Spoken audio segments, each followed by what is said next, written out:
I hope by now you have seen the videos on polynomials and algebraic formulas.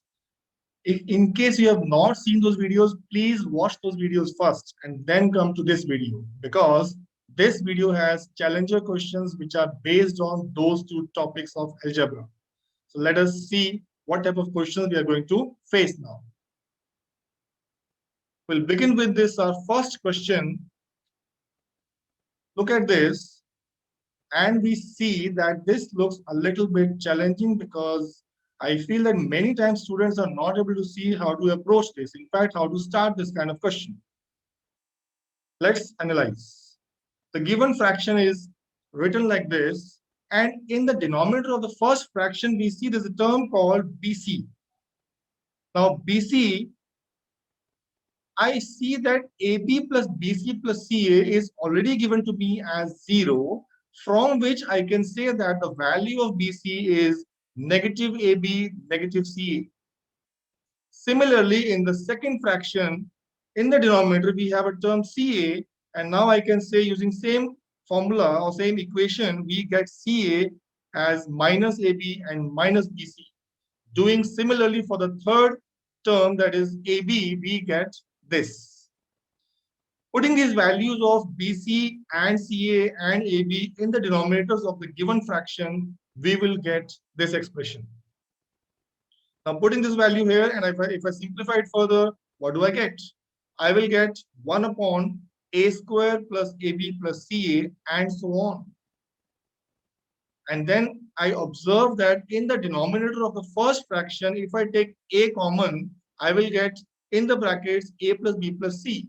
Similarly for the second fraction and for third fraction. And once I do this, I realize that a plus b plus c can be taken as common overall. So what do I get? We get this 1 by a plus b plus c into the remaining bracket terms. And in the bracketed terms, if I proceed with the calculations further, I will get this expression finally. I hope you have got till this much.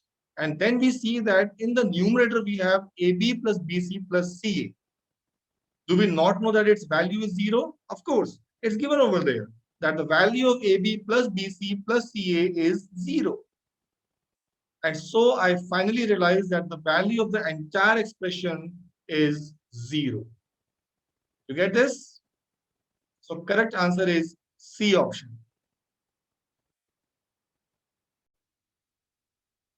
Let us take a look at this question.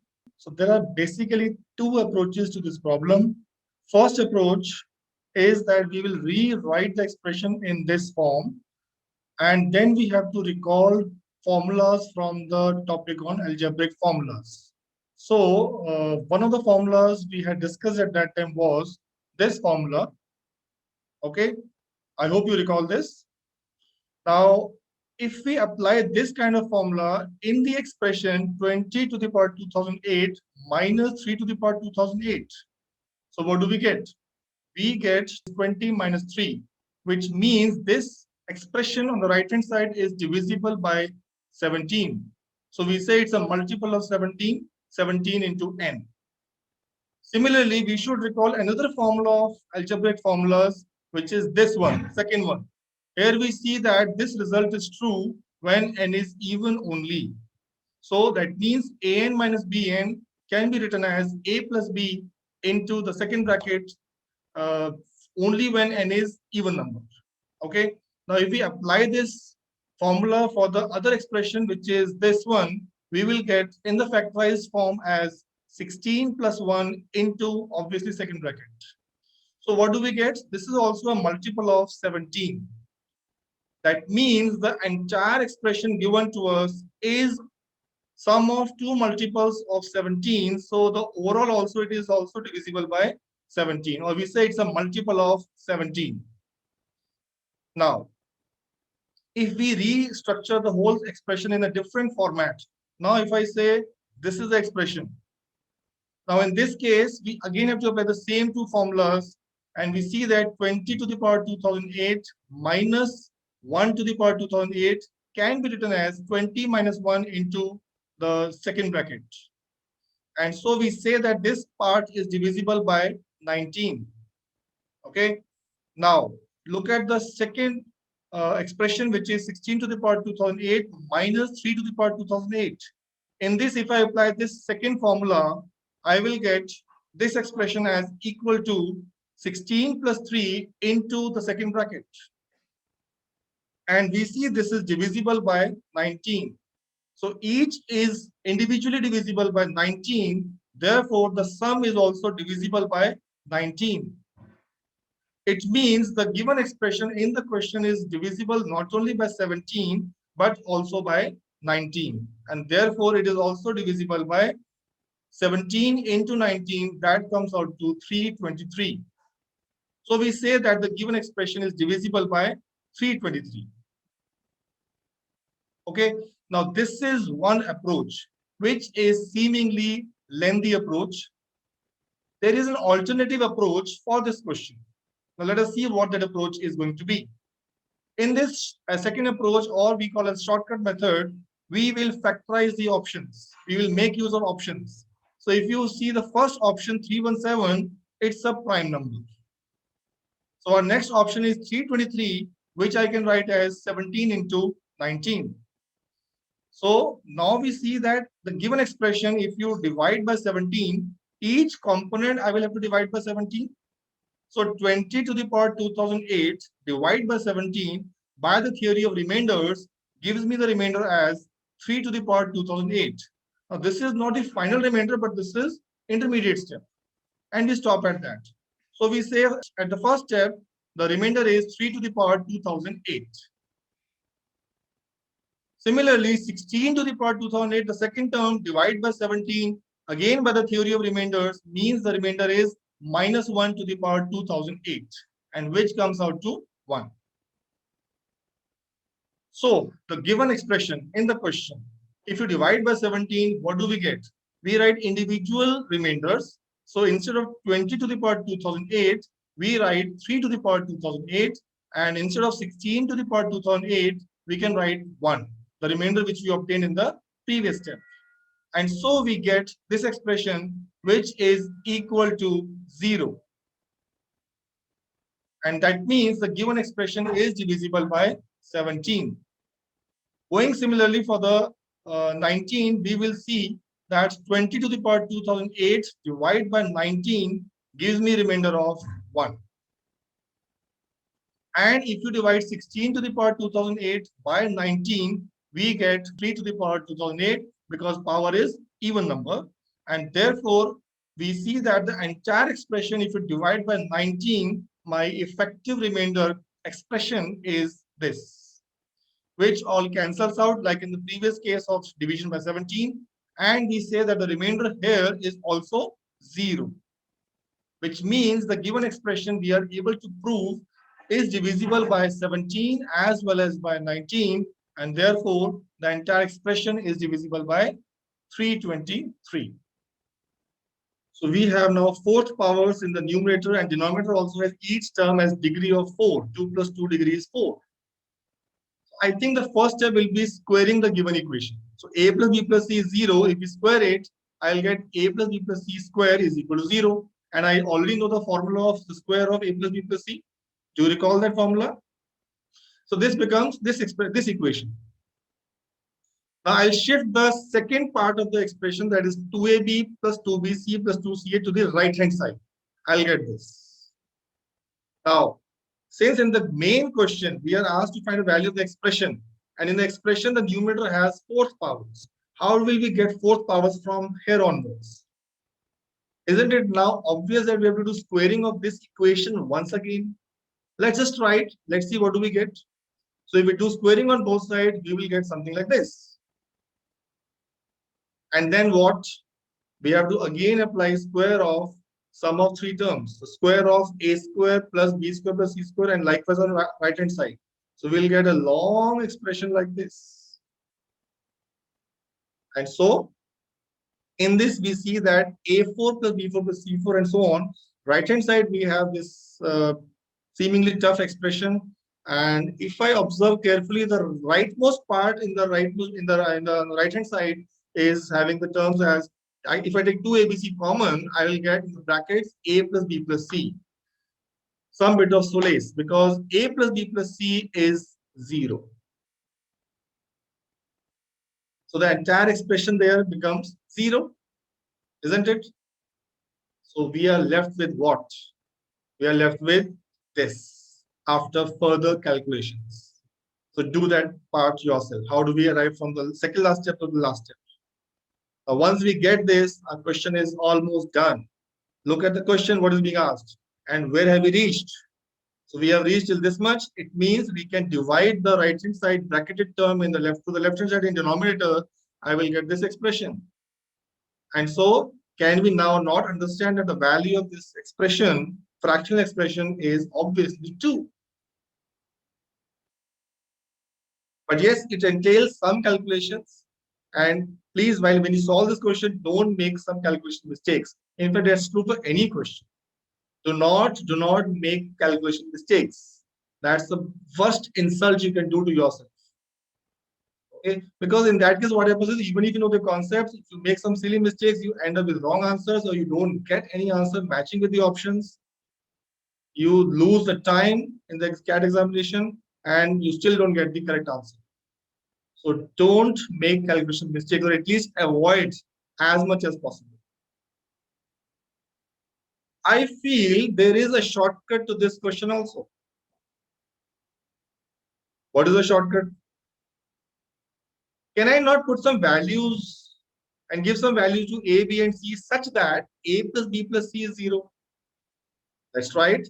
Simple values. Let us say A is 1, B is -1, and then we are left with only C, which is 0, because then otherwise A plus B plus C would not be 0. So A is 1, B is taken as -1, and I can then say C is 0. Put it in the given expression. Let's see what do we get. See, because in this question, if you look at the options, we are not given the option of none of these or cannot be determined. So we know for sure that there is going to be some answer to this expression, some value of this. So we can choose to take any value of our choice. So if we put the values of A, B, C in the given expression, we will get simple 1 plus 1 plus 0 upon this, and that simply gives me 2. Look, so easy. So if you don't want to get into the long method, if you can think along these lines, it will save you a lot of time. And of course, you will also avoid a lot of calculation mistakes, which were possible in the previous method. All right. Fine. So let's move ahead. We have one more problem. If a square plus b square plus c square is 1, find a value of this expression. This lies between which two values? Okay, so let us try this question. First of all, we know by looking at these two expressions in the question that this is the formula to be applied. Which one? A square plus b square plus c square minus ab minus bc minus ca is more than equal to 0. Recall that we know we have done this inequality already, that this expression is more than equal to 0, and we have done the proof of that also in that video on polynomials and algebraic expressions. So now what? Putting the value of a square plus b square plus c square as 1 and shifting the terms, I finally get that ab plus bc plus ca is less than equal to 1. That rules out A option. But still we are left with B, C, and D options. How do we move further? We know that square of any number is always non-negative. That means it's always more than or equal to 0. So why can't I write a plus b plus c square is more than equal to 0? And if I expand the left-hand side, we will get something like this. I already know the value of a square plus b square plus c square as 1. So we get 1 plus twice of this is more than equal to 0, or ab plus bc plus ca is more than equal to negative half. And so I realize that the given expression, that is ab plus bc plus ca, is more than equal to minus half and less than equal to 1. So obviously the answer is B option. Okay, now we have this CAT problem, CAT 2018, right? So we have this inequality and we are supposed to find out the smallest integer n. Okay. First of all, find a factor of this given polynomial. Because cubic we cannot deal directly, we have to factorize this. So I think there must be some pre-planning of this data. Some factor must be there. So putting the value of n as 1, the given polynomial, the value is this, which is not 0. When you put n as 2, we see that the value of polynomial becomes 0. And that immediately tells me that n minus 2 is a factor of the given polynomial. And now our remaining task is easy. So we'll write it as the given polynomial as n minus 2 into the quadratic. And we know how to divide this, so I'll not get into details of that. Do that part yourself. We'll finally get n minus 2 into the second bracket, n square minus 9n plus 14. And then what? Further factorization gives me finally this. And we see that n minus 2 happens 2 times, so it is square.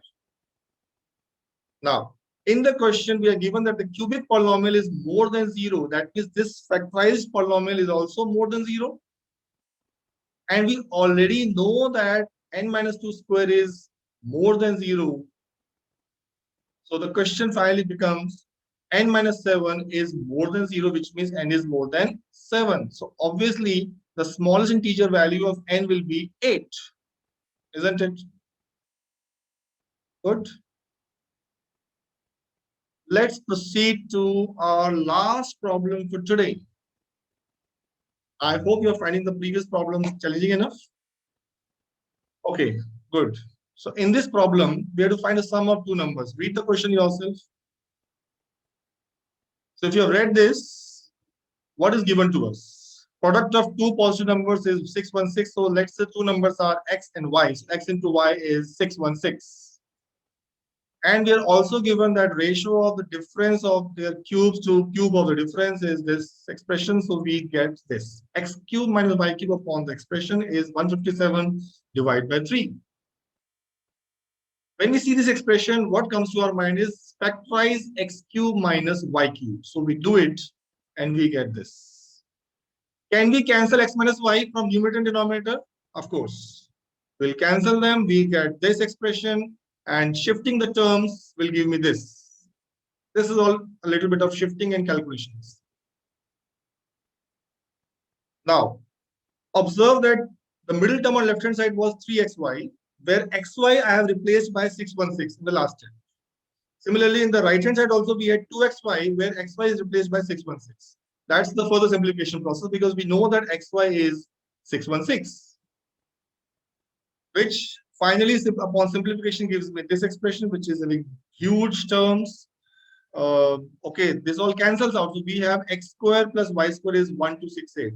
It was supposed to cancel out because we are given that a product of two positive numbers means natural numbers, is 616. So we cannot end up with some weird numbers. Now we have x square plus y square is 1268. If I add 2xy on both sides, because I want to find out sum of two numbers. So if I can get sum of squares of two numbers, square of sum of two numbers, we can do square rooting later on and get sum of two numbers. So adding 2xy on both sides, I'll get this. And I already know that x into y is 616. So we get, finally, x plus y square is 2500, which is a perfect square. So our calculation task now at least becomes easier. So x plus y is 50. But yes, calculations and a little bit time consuming. Can we think of a shortcut? Yes, no, maybe. Let us see. I have tried to find some shortcut, but that's not exactly a shortcut. There are some calculations, but maybe a little better method than this one is. Let us explore that. Since the product of two numbers is 616, I have factorized 616, which is 2 cube into 7 into 8, and tried to distribute the factors into two numbers, some factors coming on left side or on one side, the other factors on the other side. So we can say one way, there are many ways to do this. I have written only a couple of possible pairs. One pair is 8 and 77, whose sum is 85, also given in the options. Other is 28, 22, sum is 50, given in the options. 14, 44, sum is 58, given in the options.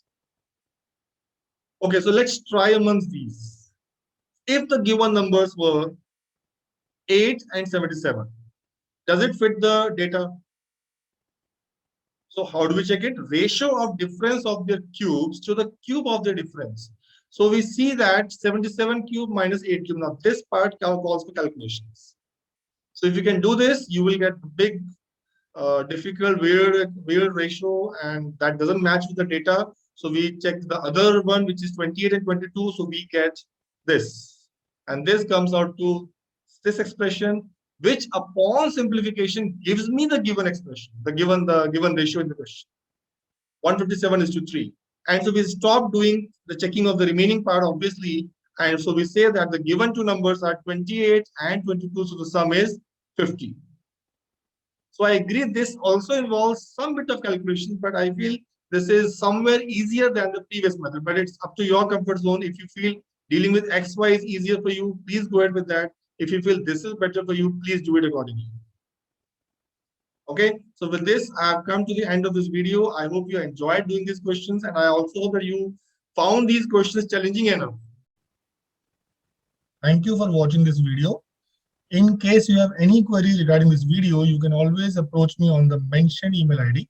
Alternatively, you can also send the comments in the comment box.